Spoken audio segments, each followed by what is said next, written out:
Já comecei a gravar aqui, já vou voltar lá para os exercícios.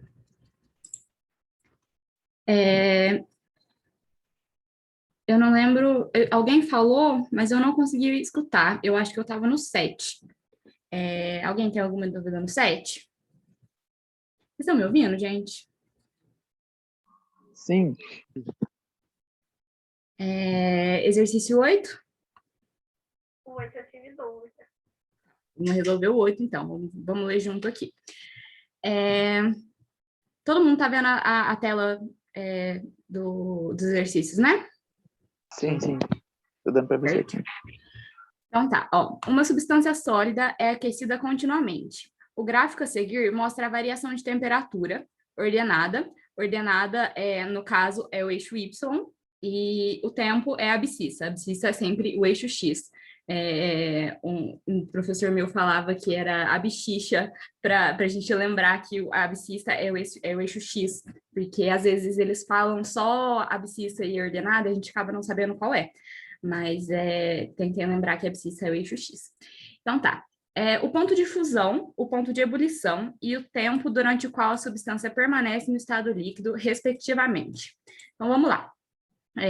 Aqui é um gráfico igual àquele que a gente viu na semana passada. A gente pode ver que aqui esse primeiro intervalo, aqui ele estaria no estado sólido, né? Então ele vai aquecer. Aqui seria a fusão, né? Então, aqui nós temos 10 minutos de fusão, que é o tempo em que a temperatura vai estar aqui, mais ou menos. Aqui, gente, às vezes eles não dão o número certinho aqui no gráfico, mas aí a gente tem que olhar, analisar as alternativas, porque às vezes tem uns números muito diferentes um do outro. Então, aqui, por exemplo, se você disse essa temperatura, você não vai colocar, tipo, 90, porque está muito mais próximo dos 50 do que o 100. Então, quando tiver assim e não tiver número, lembrem de olhar as alternativas, que normalmente isso vai ajudar. Então vamos lá. Ele quer primeiro o ponto de fusão. Então,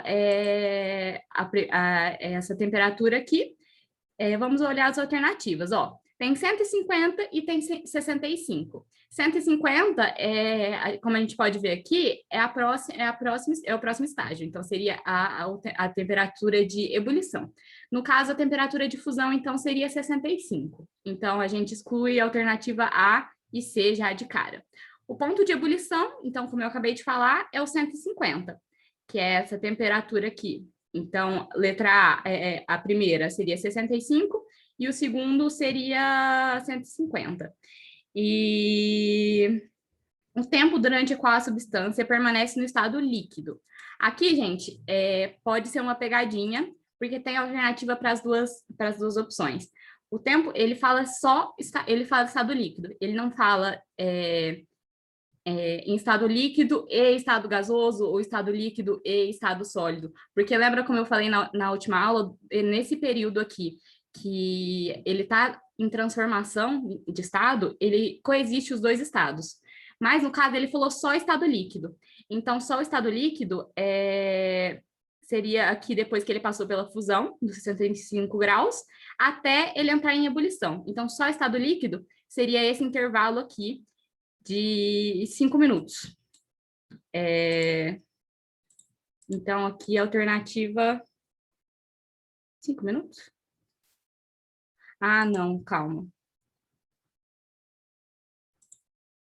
Eu falei 65, 155. Alternativa D. O gabarito tá B ou tá D, gente? Deixa eu olhar aqui. D. Ah, não, é isso mesmo, então. Então tá certo. É a alternativa D, 65 pontos de ebulição, de fusão, 150 de ebulição e 5 minutos em estado só líquido. Responde sua dúvida, era isso mesmo que você tinha pensado ou tem mais alguma dúvida? Deu para entender, sim. Obrigada, viu, Karina? Imagina. Mais alguém ficou com alguma dúvida? Nesse 8? Pode passar para o 9. Exercício 9, alguém ficou com dúvida?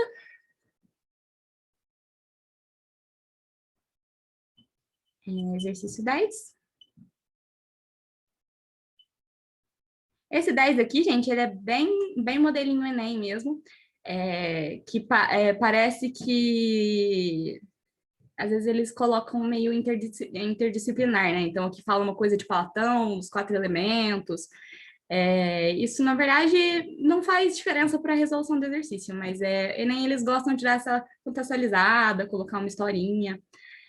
Mas é isso. Então, ninguém ficou com dúvida em mais nenhum exercício? Quer que volte em algum? Pode começar a aula.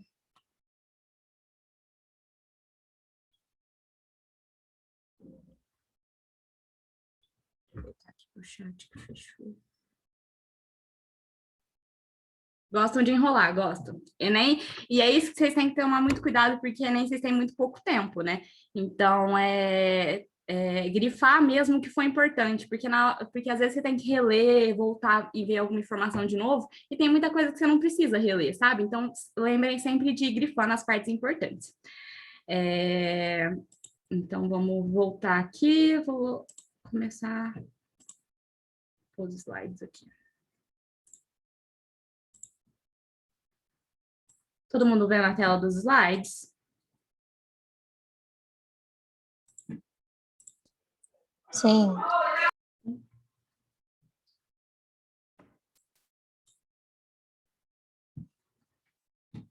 Ih, voltou lá do começo.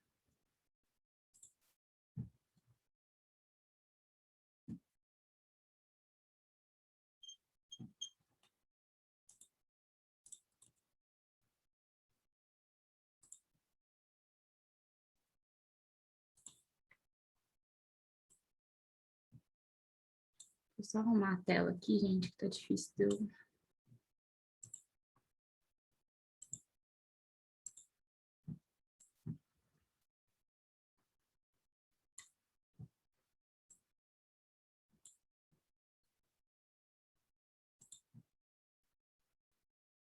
Bom, vou deixar assim, acho que dá. Então, vamos lá, gente. Primeira aula de calorimetria. Agora a gente vai sair um pouco daquela parte um pouco mais básica de temperatura, mais introdutória mesmo, e vamos começar mesmo na calorimetria. Então, o que é calor? Calor é uma forma de energia, e ela só existe quando dois corpos têm temperaturas diferentes, e eles estão interagindo entre si.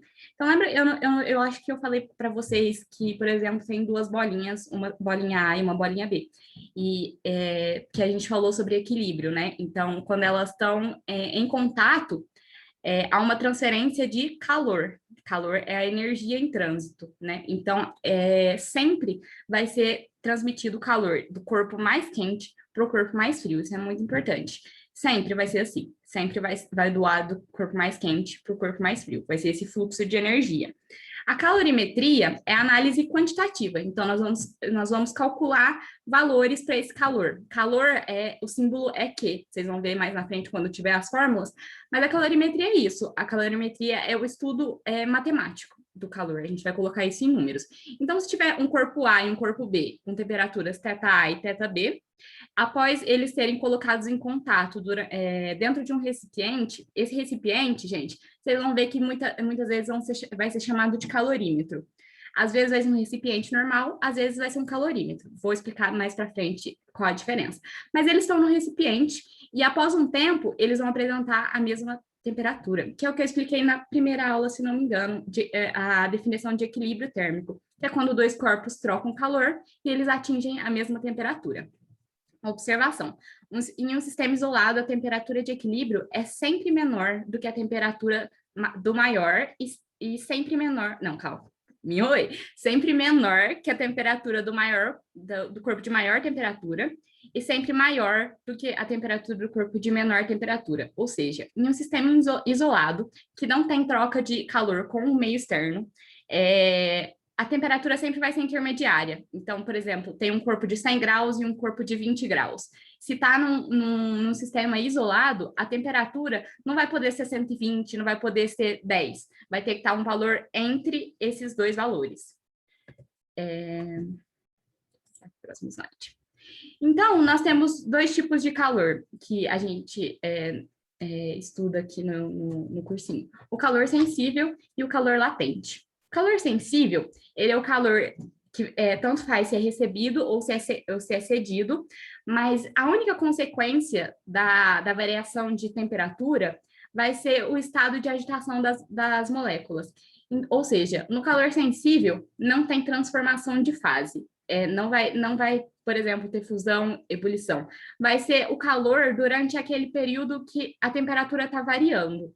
Então, aqui eu deixei até em negrito, o corpo ele vai manter seu estado físico e vai variar a temperatura. Então, se variou a temperatura, é calor sensível. Calor latente é diferente. O calor latente é o calor quando tem transformação de estado. Então, ó, é o calor recebido ou cedido por um corpo, que a única consequência é a mudança de fase. Então, lembra que eu falei para vocês que quando o corpo está mudando de fase, ele recebe energia e ele não vai mudar a temperatura dele, ele vai usar toda essa energia para mudar de fase. Então, quando o corpo está mudando de fase, nós temos o calor latente. Próximo slide. Então, deixa eu tirar aqui. Está me atrapalhando esse... Aqui, pronto. Então, quantidade de calor, como eu falei para vocês, a gente usa a letra Q para calcular. Então, sempre que tiver Q, quantidade de calor. Às vezes, vocês podem ver Q como energia também. Mas como vocês viram, quando eu acabei de falar na definição de calor, calor é um fluxo de energia, é uma transferência de energia. Então, às vezes, vocês podem encontrar o Q como um significado de energia também, mas vai ser a mesma coisa. Então, a unidade de calor, ela é sempre dada ou em caloria ou em joules. Vocês têm que prestar muita atenção na resolução dos exercícios, porque às vezes ele vai te dar o valor do Q, por exemplo, e ele vai te dar em caloria. Vocês têm que ficar muito atentos às unidades. Vou explicar essa parte aqui, depois eu volto em unidades com vocês. A primeira fórmula aqui que a gente vai ter vai ser a de capacidade térmica. A capacidade térmica é o calor dividido pela variação de temperatura.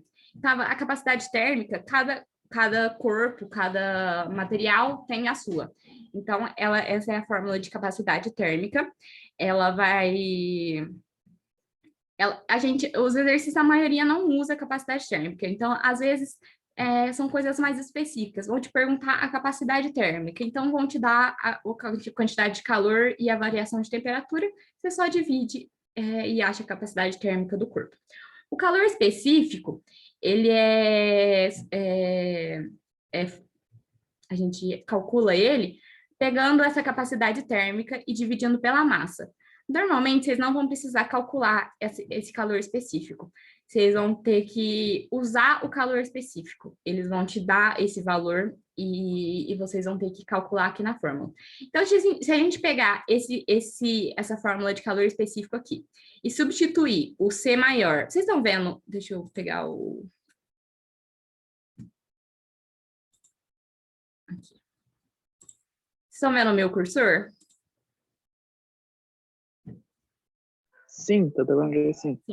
Então, a gente vai pegar essa capacidade térmica e substituir aqui nessa fórmula de calor específico.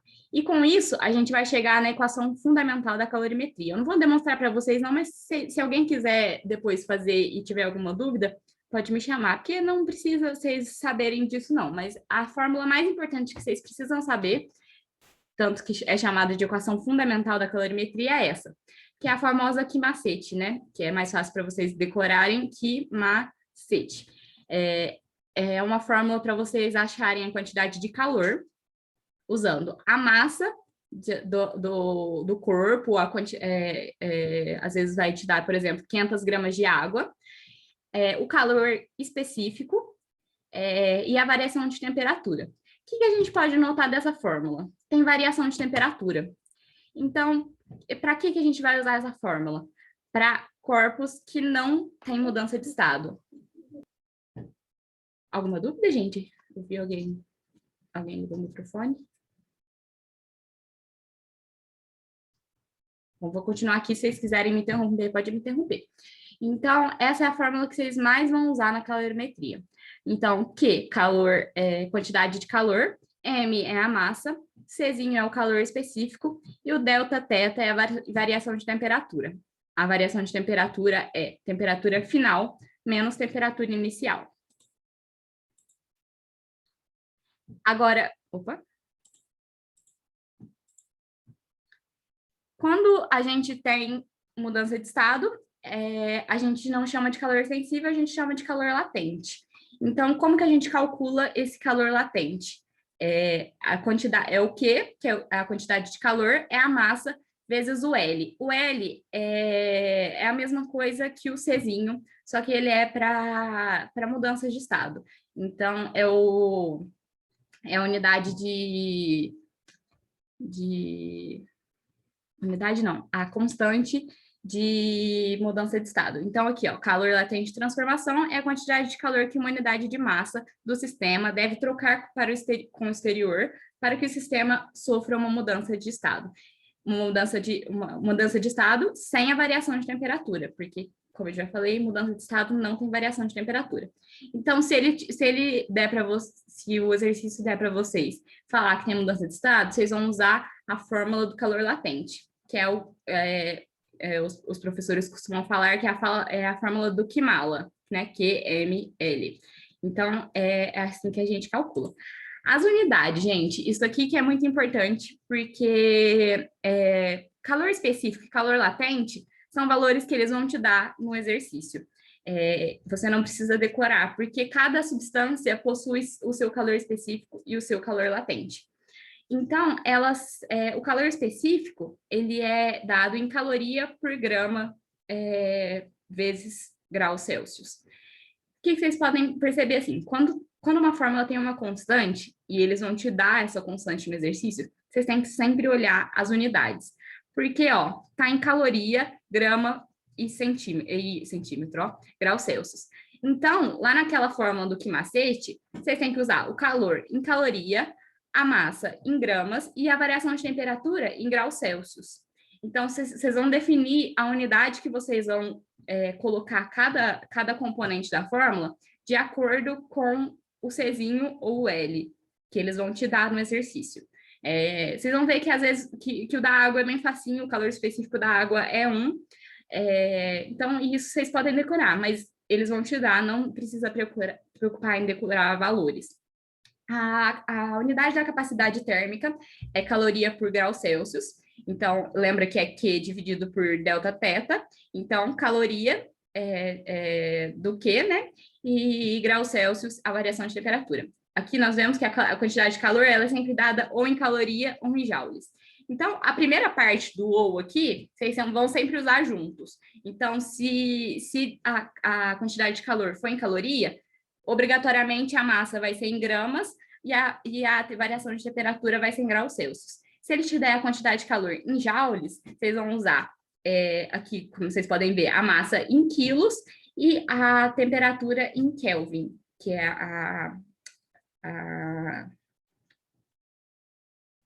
esqueci o nome, do Sistema Internacional de Medidas o Kelvin, né? Então, às vezes, vocês vão precisar fazer uma transformaçãozinha de unidades, que a gente aprendeu na aula passada, às vezes de graus Celsius para... na verdade, se eles derem a temperatura separada, vocês vão ter que transformar. Mas, como a variação, eu não sei se vocês lembram, mas a variação de graus Celsius é igual à variação de graus Kelvin. Então, se ele só te der a variação, você não precisa fazer conta nenhuma. Você pode manter o mesmo número, porque a variação de graus em graus Celsius é a mesma que a variação em graus Kelvin.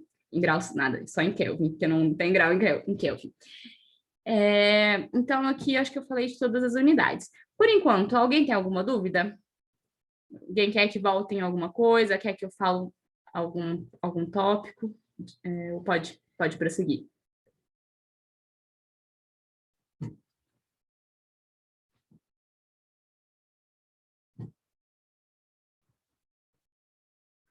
Pode ser fusão ou vaporização, os dois. Você pode falar sua pergunta de novo? Não sei se eu entendi a dúvida. Se pode ser fusão ou vaporização, os dois. Não entendi a pergunta.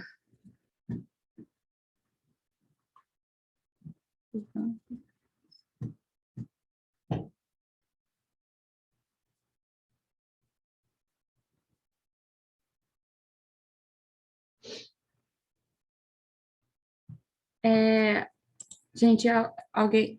no caso da água, por exemplo, o calor latente... o calor latente se pode usar... Se eu posso usar tanto... Se é o mesmo calor latente para fusão ou para vaporização?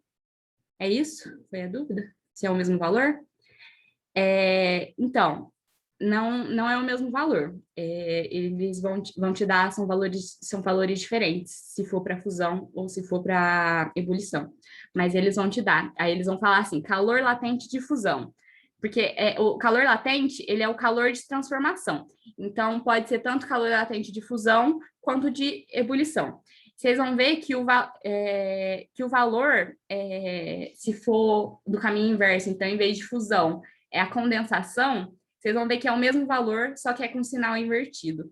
Mas não precisa preocupar que eles vão te fornecer esses dados. Mas só para vocês saberem, tem calor de fusão e tem calor de ebulição. São valores diferentes. Respondi a sua dúvida? Era isso que você estava mesmo perguntando? Sim, era. Obrigada. Tá bom, imagina. Então, vamos lá. Se alguém quiser que volte, por favor, não fiquem acanhados, pode me interromper. Então, um princípio que a gente precisa estudar é o balanço térmico.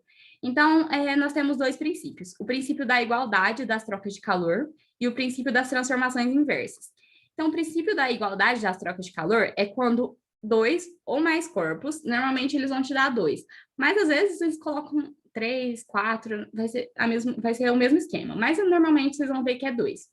Eles estão em um recipiente termicamente isolado, ou seja, não vai ter troca de energia dos corpos com o ambiente externo, eles só vão trocar energia entre eles. Eles irão trocar calor até que seja atingido o equilíbrio térmico. Então, a definição de equilíbrio térmico que eu falei para vocês. Os corpos eles não vão parar de trocar calor até que seja atingido a mesma temperatura. Os dois eles vão atingir a mesma temperatura. Então, disso a gente pode concluir que a soma das quantidades cedidas e das quantidades recebidas tem que ser igual a zero, porque o ambiente ele é termicamente isolado. Então, aqueles dois corpos eles só vão trocar energia entre eles. Ou seja, tudo que um corpo der de energia, o outro vai receber. Então, a soma tem que dar zero, porque é o mesmo valor. Se ele dá, é uma quantidade positiva. Se ele recebe, é uma quantidade positiva. Se ele dá, é uma quantidade negativa. Então, iguala. Então, a quantidade recebida e a quantidade cedida, a soma disso é zero. Esse é o primeiro princípio. Agora, o princípio das transformações inversas, eu tinha falado para vocês um pouquinho antes. Que se não é isso não. Se o sistema recebe determinada quantidade de calor para sofrer uma transformação, ele irá ceder a mesma quantidade de calor para realizar a transformação inversa. Então, lembra que eu falei que às vezes vai ter fusão e às vezes vai ter condensação. O valor é o mesmo, só que o símbolo, um vai ser positivo e o outro vai ser negativo. Mas isso não precisam preocupar com o valor. Só vocês precisam saber o que o conceito é esse, que a mesma quantidade que um corpo precisa para fundir é a mesma que ele precisa para condensar, porque é o processo inverso um do outro. Alguma dúvida até aqui nesses dois princípios, gente? Isso aqui vai ser a base que vocês precisam entender para resolver os exercícios. Então, se tiver dúvida, por favor, fiquem à vontade de perguntar.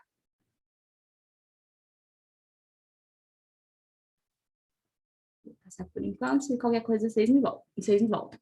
Então, gente, esse aqui é um calorímetro, que vocês vão ver muito em exercício. Eles vão falar assim, em um calorímetro, dois corpos estão trocando energia. Então, o que é um calorímetro? É um dispositivo utilizado para medir a troca de calor. Então, vocês podem ver aqui que tem um termômetro e tem um isolante térmico. Ou seja, um calorímetro, ele é isolado do meio externo. Então, para a gente poder fazer aquele cálculo, tem que ser em um recipiente que seja um calorímetro, ou seja, ele é isolante térmico. Aqui dentro, as trocas vão ser só entre os corpos que estão aqui dentro, não vai ter troca de energia com o meio externo. Bom, vou começar aqui fazendo uns exercícios para a gente entender mais ou menos como que funciona isso, mas na lista de exercícios eu vou colocar mais estilos. Aqui eu coloquei acho que só uns 3, para a gente ter uma ideia. Então, vamos lá, ó. Esse exercício aqui é da UFRN, mas é bem parecidinho com o estilo Enem mesmo. Um copo de água está a temperatura ambiente de 30 graus Celsius. Joana coloca cubos de gelo dentro da água. A análise dessa situação permite afirmar que a temperatura da água irá diminuir. Por quê? Gente, por que vocês acham que quando a gente coloca gelo em um copo com água, né, no caso, o que vai acontecer? Vocês lembram que eu falei que sempre a transferência de energia é do corpo mais quente para o corpo mais frio. Então, às vezes, a gente acha que colocar gelo, a gente vai estar deixando a nossa bebida mais gelada. É isso que vai acontecer. Mas a gente acha que é o gelo que vai fazer a bebida ficar gelada. Mas, na verdade, não. O gelo, ele vai receber energia da água. Então, a água, como ela está mais quente que o gelo, ela vai transmitir essa energia para o gelo, transmitir esse calor para o gelo. Então, aqui a gente tem que deixa eu ver. O gelo irá transferir frio para a água?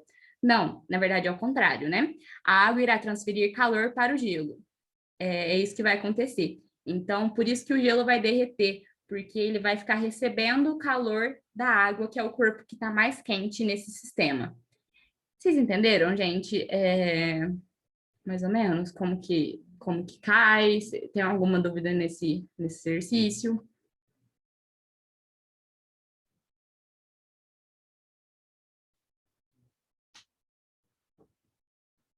Tranquilo. Então, vou passar para o próximo. Aqui já temos um que vai ter que fazer o cálculo. Então, ó, aquecedores solares usados em residências têm o objetivo de elevar a temperatura até 70 graus Celsius.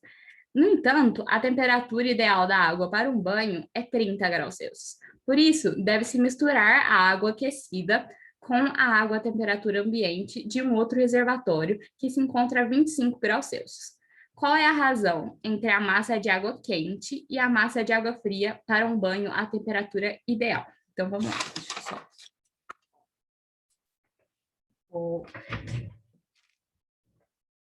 Vou parar de...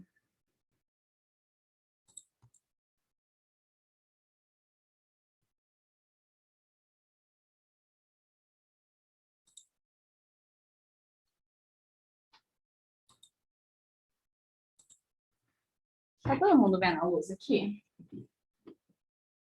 Deixa eu dar uma arrumadinha aqui.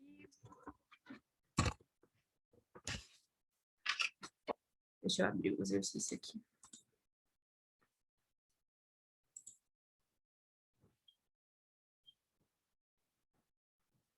Então, vamos lá, gente. Ó, o que ele deu para a gente? Nós temos uma água mais quente e uma água mais fria. As duas vão ser misturadas para atingir uma temperatura... as duas vão atingir a mesma temperatura, que é a temperatura do equilíbrio. Então, vamos anotar o que eles deram. Ó, a temperatura da água, que é aquecida pelos aquecedores solares, então, ó, deixa eu colocar aqui.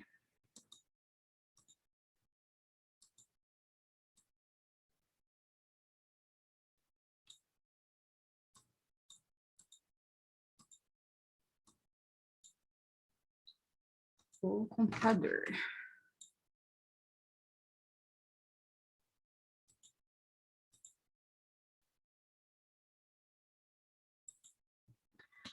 Ó, nós temos a temperatura. Gente, se vocês não estiverem enxergando, me parem que eu não tô vendo a câmera agora. Então, a temperatura da água quente, então eu vou pôr aqui um θ Q, né, que é água quente, é igual a 70 graus Celsius. A temperatura fria, que é a água que é usada mais fria, é 30... A temperatura do equilíbrio, que é a temperatura ideal do banho, é 30 graus Celsius. E a temperatura da água fria, que vai ser misturada com essa temperatura aqui, é 25 graus Celsius. Então, o θ frio é 25 graus Celsius. É isso mesmo, né? Então, o que que ele quer? Ele quer a razão é divisão, então, da massa de água quente sobre a massa de água fria. Isso aqui vai dar um valor e é o que ele quer. Como que a gente vai fazer isso? Lembra que o primeiro princípio fala que a energia cedida e a energia recebida tem que ser igual a zero. Então, ó, a soma do Q1, que é da água quente, com a soma do Q2, que é da água fria, tem que dar igual a zero. Deixa eu só ver aqui se está dando para ver. Tá. Então, vamos lá. Gente, como que a gente vai fazer aqui? A gente vai passar um desses dois calores para o lado de lá. Então, eu vou passar aqui o Q2. O Q1 é o quente e o Q2 é o frio. Então, eu vou passar esse Q2 para lá, vai ficar Q1 é igual a menos Q2. O que é o Q? O Q é a fórmula do Q-macete. Então, eu vou substituir aqui. Massa da água quente, C, que é o calor sensível. Como é água, eu não preciso colocar aqui que é o C do quente, porque o valor da água, vocês vão ver que vou colocar aqui para ficar mais fácil. Calor específico da água, vezes variação de temperatura, é igual a menos massa fria, da água fria, calor específico da água, vezes a variação de temperatura da água quente. Agora, nós vamos colocar valores. Ele deu aqui, deixa eu ver. Ele não deu aqui, por quê? Eu falei para vocês que não precisa preocupar com o valor do C. Ele não deu na questão. Mas por quê? Porque os dois são da água. Então, vocês podem cancelar aqui o calor específico. Então, vocês não vão precisar usar. A massa, ele quer massa quente sobre massa fria. Então, eu vou passar esse MF aqui, dividindo e a variação de temperatura para lá. Então, vou escrever aqui para ficar melhor. Ó, MQ é variação de temperatura 1 sobre MF menos MF vezes variação de temperatura 2. Então, a razão que ele quer é M quente sobre M frio. Aqui vai dar menos a variação de temperatura 2 sobre a variação de temperatura 1. Vou para cá.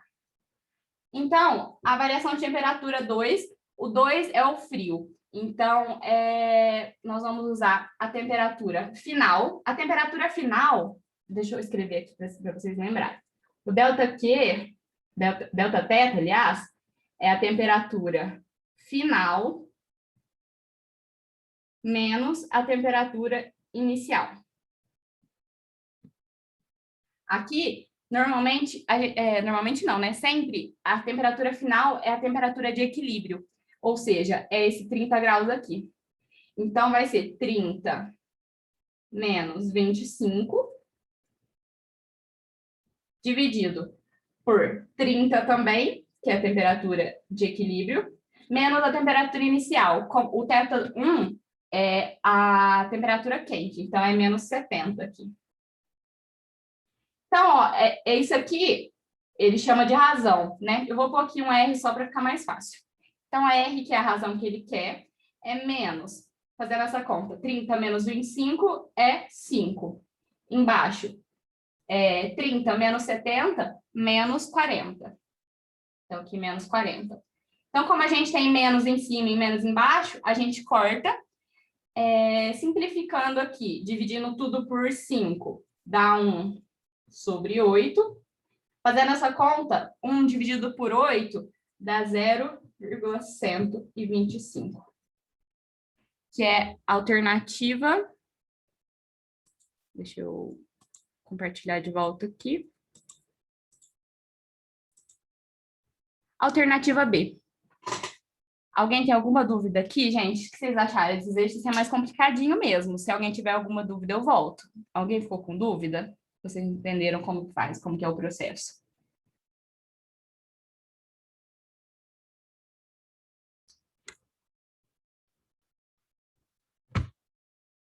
Todo mundo conseguiu enxergar o exercício? Vocês querem que...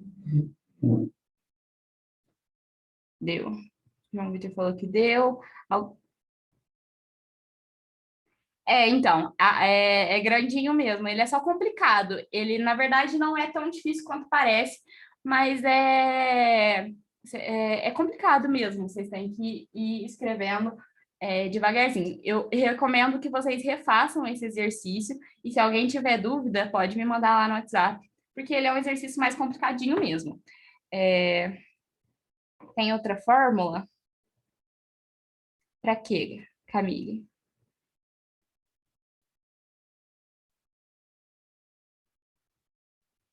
Tem outra fórmula?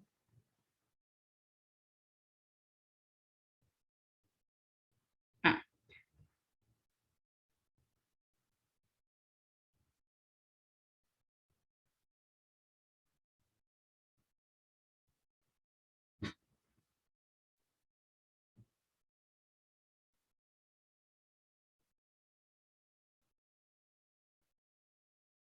Pode. Se vocês acharem mais simples assim, do jeito que vocês preferirem. Se vocês quiserem aqui não passar esse calor para cá e deixar os dois do mesmo lado, eu só prefiro porque, em relação ao calor específico, para vocês lembrarem de cortar, porque às vezes se estiver do mesmo lado, vocês acabam não cortando. Pode também, se vocês quiserem, tipo, deixar os dois do mesmo lado e dividir os dois lados, dividir por Czinho, aí vocês vão cortar de qualquer jeito. Então, esse jeito que vocês fizeram pode ser também. Existem, sim, as contas, vocês podem fazer do jeito que for mais fácil para vocês, mas cada um faz de um jeito mesmo, mas pode sim, desse jeito que vocês falaram aqui nos comentários. Se alguém quiser fazer do seu jeito e me mandar para ver, se vocês quiserem fazer a conta toda e me mandar para ver se está certo também, pode me mandar, viu, gente? Vou apagar aqui para a gente fazer o próximo.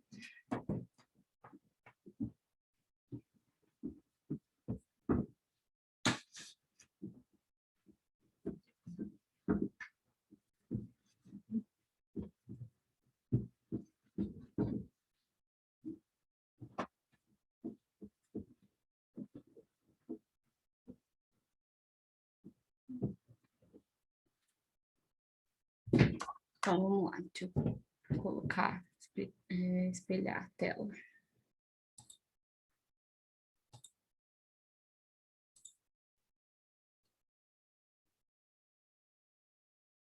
Só tem mais 1 minuto de aula. Então, gente, eu vou deixar o 3 para vocês fazerem. Até... A aula não é até às 8, gente? Porque a reunião fica 40 minutos, então eu acho que encerra e você tem que mandar outro link. Entendi. Então, eu vou parar aqui a gravação, e quem quiser entrar, eu faço a 3 e mando outro link para vocês, mas vou parar a gravação aqui só para a gente poder gravar.